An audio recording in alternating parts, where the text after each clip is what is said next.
सोच्नुस् त, एकजना सैनिक जसले आफ्नो बन्दुक बिसाएर समाज सुधारको लागि आफ्नो पुरै जीवन लगाइदिए। सुन्दा अलि अचम्म लाग्छ हैन? हो, आज हामी यस्तै एक महापुरुष, महागुरु फाल्गुनन्दको प्रेरणादायी कथाबारे कुरा गर्दैछौं। यो प्रश्न साँच्चै नै निकै गहिरो छ। आखिर कसरी? पहिलो विश्वयुद्धको त्यो भयानक रणभूमिमा लडेको एक सिपाही घर फर्किँदा समाजमा जरा गाडेर बसेका कुरीतिहरू विरुद्ध लड्ने एक महान सुधारक बन्न पुगे। आउनुहोस्, उहाँको यो अद्भुत यात्रालाई अलि नजिकबाट निहालौं। अब हाम्रो कथाको पहिलो खण्डमा हामी फाल्गुनन्दको जीवनको त्यो मोडमा पुग्छौं जहाँ उहाँ एक सैनिकबाट सन्त बन्ने यात्रामा निस्कनुभयो। र यो भनौँ न खालि एउटा जागिर छोडेर अर्को रोजेको जस्तो थिएन।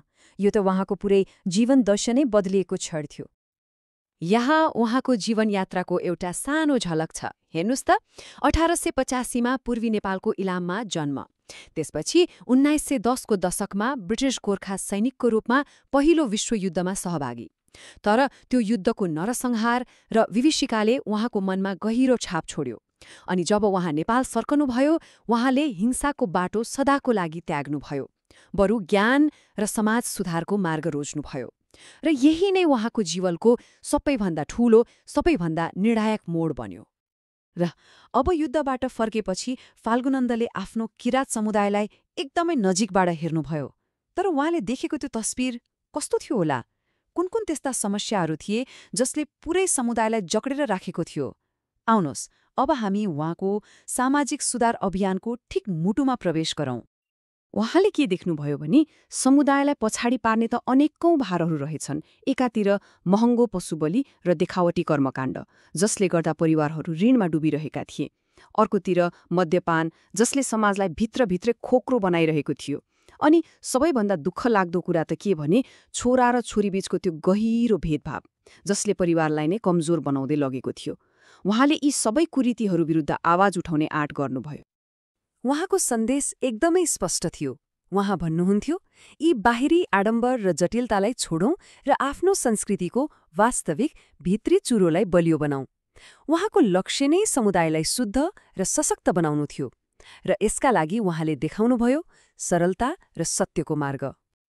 तर फाल्गुनन्द खालि समस्या मात्रै देखाउने मान्छे हुनुहुन्थेन, उहाँ त समाधान पनि दिने एक पथ प्रदर्शक हुनुहुन्थ्यो। उहाँले किराँत समुदायको पुनरुत्थानको लागि एउटा एकदमै स्पष्ट र व्यावहारिक खाका नै तयार पार्नुभयो र त्यसलाई नाम दिनुभयो सत्यको सरल मार्ग। यो खाका भनौँ न उहाँको सुधार आन्दोलनको मेरुदण्ड नै थियो। के थिए त ती कदमहरू? पहिलो, पशु बलिको अन्त्य। दोस्रो, स्थानीय भाषामा शिक्षामा जोड। तेस्रो, छोरा र छोरीलाई समान अधिकार। चौथो, फजुल खर्चमा कटौती। र पाँचौं, मद्यपानमाथि पूर्ण प्रतिबन्ध। यी 5 सूत्रहरूले समुदायलाई आर्थिक बोझबाट मुक्त गराउने र सामाजिक रूपमा बलियो बनाउने लक्ष्य राखेका थिए। यसबाट उहाँको सोच कति व्यावहारिक र दूरदर्शी थियो भन्ने छर्लङ्ग हुन्छ। उहाँको यो पुरै दर्शनको केन्द्रमा थियो एउटा अवधारणा, सत्य हाङमा। यसको अर्थ हुन्छ सत्यको मार्ग। अब यो कुनै नयाँ धर्मको स्थापना थिएन है, बरु किराँत धर्मभित्रै रहेका नराम्रा कुराहरू, विकृतिहरूलाई हटाएर त्यसको जुन मूल सरल र सत्य स्वरूप छ त्यतै फल्कने एउटा अभियान थियो।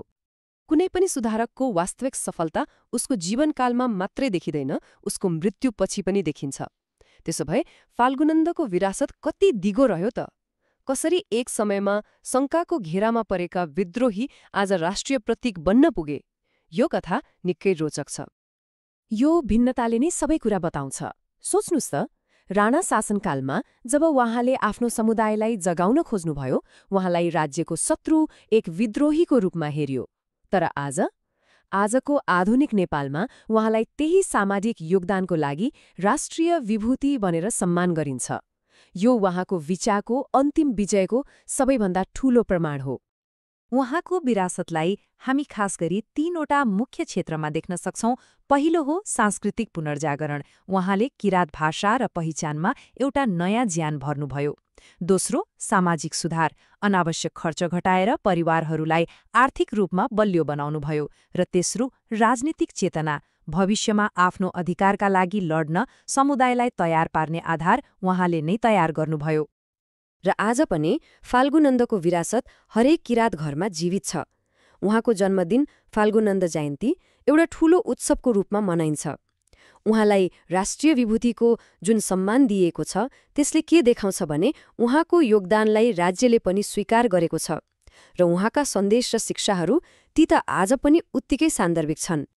त्यसैले के बुझिन्छ भने फाल्गुनन्दलाई केवल एक धार्मिक गुरुको रूपमा मात्र हेरेर पुग्दैन। उहाँ त एक दूरदर्शी सामाजिक इन्जिनियर हुनुहुन्थ्यो जसले आफ्नो समुदायमा सांस्कृतिक र राजनीतिक जागरणको बिउ रोप्नुभयो र त्यसको फल त आज हामी सबैले स्पष्टसँग देख्न सक्छौं। र अन्त्यमा एउटा प्रश्न सबैका लागि, आजको यो भौतिकवादी र भागदौडले भरिएको संसारमा जहाँ हामी सामाजिक सञ्जालको देखावटीपनमा कतै अल्झिरहेका छौं कि यस्तो बेलामा फाल्गुनन्दले सिकाएको त्यो सरलता, मितव्ययिता र आफ्नो संस्कृतिप्रतिको गर्वको सन्देश कतिको सान्दर्भिक होला एकपटक सोच्नु होला है।